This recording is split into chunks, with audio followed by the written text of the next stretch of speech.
The Rock County Sheriff's Office says this week isn't the first time they got a call about a car in the Rock River, but this time they were able to solve a 30-year-old mystery. Braden Ross has the story.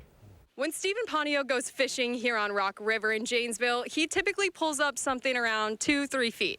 But last week, he caught something a little bit longer, 17 feet to be exact. I lose the walleye come every June. So I was out looking for them, scanning the bottom and doing some trolling Sunday night, and I saw a very, very strange image on my depth finder and thought, this is not a fish. What he found shocked him. I was pretty sure it was a car.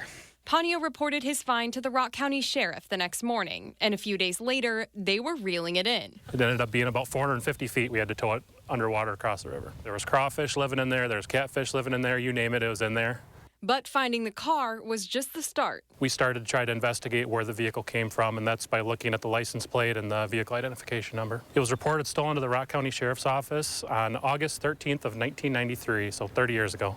They tracked down the owners, who now live out of town, and pieced together a pretty good guess as to how the car ended up 12 feet deep. The person at that time came home, forgot to put the vehicle in park, and went inside, and then it just rolled down the hill and ended up in the river that way. I mean, they woke up the next morning and their vehicle was missing, and I think anyone with their vehicle missing would first assume that it was stolen too. As for the car, it's not necessarily a keeper. It definitely won't run again.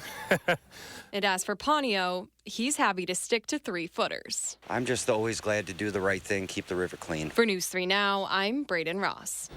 Ponio says a few days ago he caught that 30-pound catfish. He said it felt a bit like karma.